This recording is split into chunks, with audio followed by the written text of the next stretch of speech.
Allahu xhaleshanu zonë njësisë në të mbyll kurrë derën e pendimit dhe të timit e gajit. Sa do të mëdha që është gjinofet. Allahu xhaleshanu thotë: "Wa idha sa'alaka ibadi 'anni fa inni qarib." Nëse robërit e mi pyesin për mua, thuaj atyre unë jam afër. U përgjigjem lutjeve të lutësit, por ata luten mua. Prandaj thotë Allahu xhaleshanu lutni mua për të qenë të mësuar. Dhe kjo e ka zbritur kur pejgamberin alayhis salam e pyetën: "A larg është Zoti dhe duhet hypi në një kodër që ta thirrim Zotin në zotlar apo është afër nesh?" Wa huwa ma'akum aynama kuntum. Kudo që jeni keni Zotin me vete. Allahu xhaleshanu thotë: "Thuaj o ju njerëz që keni bërë padrejti Zotit, që keni bërë padrejti vetes. La taqnatu min rahmatillah." Ose unë shpresën të mëshirë e Zotit. Inna Allaha yaghfiru dhunuba jami'a. Allahu i falë gjitha gjinofet. Gjitha gjinofet.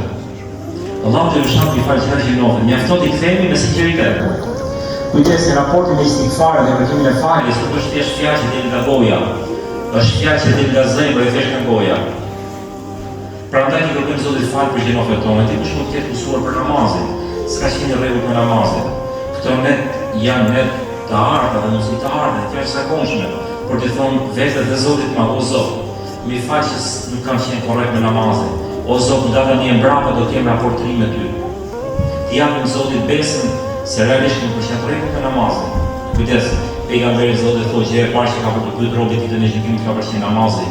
Çfarë do të themi Zotit në gjykim? S'ka pas kohë, s'ka pas mundësi, s'ka pas shnet, nuk ka justifikim për namazin. Je smun, e fal shtrit, je udhëtar, fal bashkum, ka justifikim. Pra ti themi Zotit: o Zot, unë tani do përmirësohem. O Zot, më fal që s'kam qenë në rregull. Inna Allaha yaghfiru dhunuba jami'a. Allah i falë gjitha gjinofet. Dhe ti themi Zotit: o Zot, unë do të kem një fillim të ri me ty.